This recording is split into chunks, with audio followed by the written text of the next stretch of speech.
everybody, this is Torrance Davis with Bubba Bass Anglers. Today I'm doing the epic tackle warehouse unboxing for you. I got about $250 worth of new tackle in here. Now, I've already unboxed it to make this a little bit easier. I'm going to take the things out, talk about some stuff, talk about what I'm doing for this season as an angler, because I literally went hardcore 3 years ago into fishing. So I'm still learning new things, still testing new things. So I wanted to streamline my gear this year. I used to buy just tons of different, oh, let me try that, see how this works. I don't want to do that anymore. I want to stick with what I know works and then go from there. So, start off with Mr. Yamamoto. I got several bags of Senkos. I'm no longer a fan of the 5-inch Senko. I prefer the 4-inch and 3-inch fat Senkos. Just a preference. Everybody has their own preference, you know. Watermelon red flake, you know. Pink. Pink is great when you're fishing the spawn, because not only do smallmouth love pink shit, pink stuff. Not only do smallmouth like pink, but trout like pink too. So if you're fishing in waters with trout, you can get 2 for 1, because trout will go after pink too. Also the chartreuse and white. You know, it's Senkos. You know, everybody knows about Senkos. So I got a whole mess of Senkos to just add to the collection. This is enough to get me through the entire season, probably next season too. I'm a huge fan of flukes. When Senkos aren't working, I pull out a Zoom fluke, and I usually catch fish. Okay, I love flukes. So I got all different kinds of colors here. I got baby bass, I got bait fish, bluegill, flash, electric shad, watermelon seed, you know, just different. I love flukes. Okay. I'm a huge fan of grubs, and I've been looking for a larger profile grub, and I haven't been happy with what I found, so I decided let's try the Strike King Rage Tail. Heard a lot about these. It has the larger profile that I'm looking for in a grub, and the grub tail isn't a swirly tail. It's a little bit different. It's more like something you would see on a trailer, a craw trailer. So I got blue, green pumpkin, purple, watermelon black, red flake, and watermelon seed. You know, your typical colors. I'm going to be fishing these all season. I'm going to be using these on trailers for jigs. I'll use them by themselves, you know, whatever. Since I got into jig fishing toward the end of the season, I've been trying to find different trailer baits that I want to use. These Reaction Innovation beavers are pretty damn cool. You know, you see a lot of different beaver baits out there, but I like how these are streamlined. I don't know if you can see that or not. They're very streamlined. I'll just take one out so you can see it. So they're really streamlined, really good looking.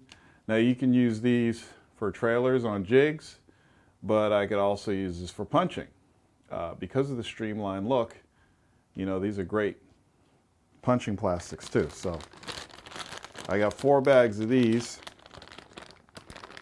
and I got green pumpkin, red flake.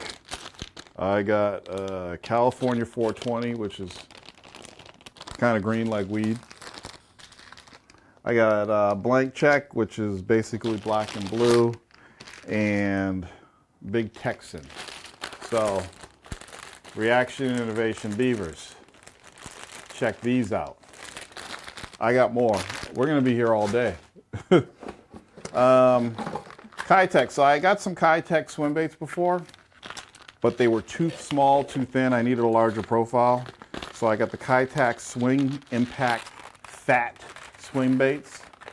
So I'll be hooking these onto my swim bait hooks, trailers for swim jigs, things like that. Kitech. Everybody knows about Kitech, right? Okay. Trapper tackle. I got some trapper tackle hooks to put on my crankbaits. These are 2-watt trapper tackle hooks. These things are huge. I didn't realize they were going to be that big, so these are going to go on my my deep dive in crankbaits, my really big ones. And I got 25 3/0 trapper tackle hooks. That's enough to last me through the season. Gotta have that. I got these Whack-A-Sack Frenzy hooks. So it's basically a drop shot hook with a little weight on it, and it makes it stick up into the air. So it's another method of sinking to the bottom but keeping your bait sticking up high. Great for spawns or whatever, or fish that are fishing the bottom. And they have trapper tackle drop shot hooks on them. And Gary Yamamoto G-rigs, these are great. Put a 3-inch fat Senko on these, fish the bottom, great for the spawn, great for getting into grass and stuff like that. I don't do Ned rig, I do the G rig as we call it, or the Gary's rig. I might get back into Ned rig this year if I can find better hooks, because I just don't like the hooks that they supply with those mushroom heads. This is a spook. Had to add another spook to my collection because I wanted one for saltwater. So I'll probably throw this on my saltwater rod when we do striper fishing. And I also got a 90 and a 120. Is it a 120? No, it's a 130. So I got a 90 and a 130 whopper plopper. Okay. Gotta have a whopper plopper in your collection. If you don't have a whopper plopper, you're missing out on some cool stuff. This is all the rage now, the Teckle Frog. So I picked one of these up just to see how it is. Just one. And if that one does good for me this season, then I'll invest in more. Since I'm going to be doing punching, I got some hubs because I have some existing skirts that I was using on spinnerbaits that I'm going to use for punch skirts. And I got some Dirty Jigs tackle skirts. These already have hubs on them. You just put those on the line. Put a bobber stopper on there and you're ready to punch. So I got black and blue and like a green pumpkin, or what was it, dirty 420, another 420 reference because it looks like weed, and black and blue. I got Seagawar flipping braid. This is 65-pound flipping braid. It's tight weave and it's black. So, you know, you're in heavy cover. It's nice to have a black colored braid. It just works well and you don't have to worry about fish being skittish with this anyway. So this is jet black braid that I'm going to put on my punching gear. I think that's it. So that's it. So that's all the stuff I'm going to be using this season. So like I want to streamline. So I'm getting rid of a lot of my stuff. I'm passing some of my stuff to Ed and some to Bub. I have some hooks. Like I'd say I'm 95% trapper tackle hooks, but there are some things that I still use other hooks on. Like I have some shaky heads and some straight shank hooks, you know, some punching hooks and things like that. But for the majority of my finesse fishing, I'm going to be using trapper tackle hooks. So I'm giving to Ed and Bub all the rest of my hooks.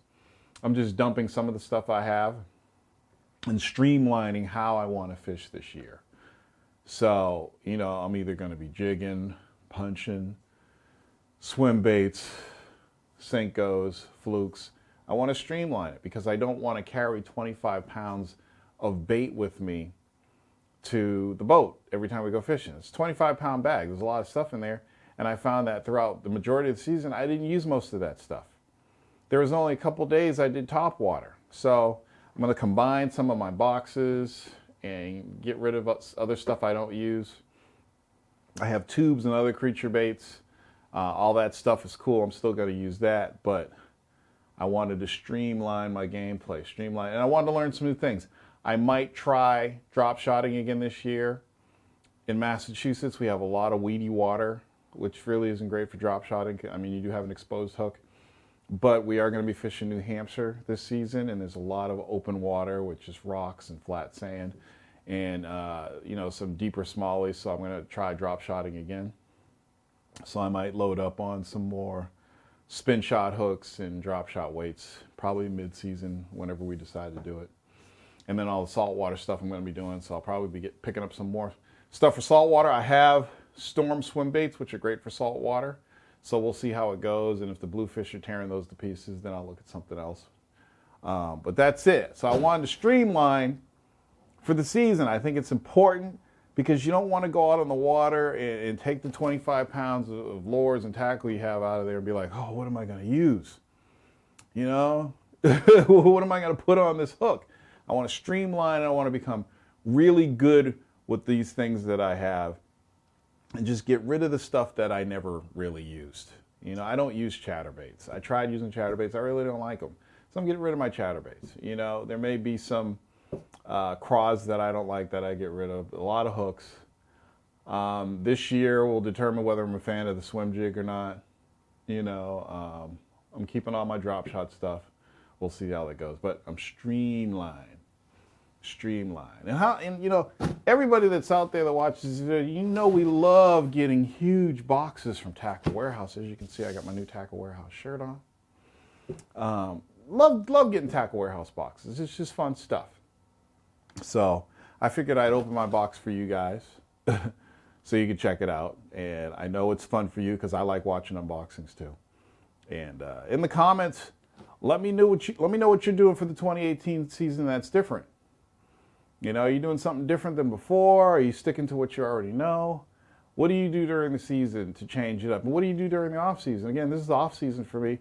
I don't ice fish, so I go through retail therapy and I buy stuff. I buy tackle, I buy lures, I buy reels and rods, and I prep myself for the upcoming season. So what are you doing for 2018 to up your fishing game? This is Torrance Davis, aka Big T from Bubba Bass Anglers.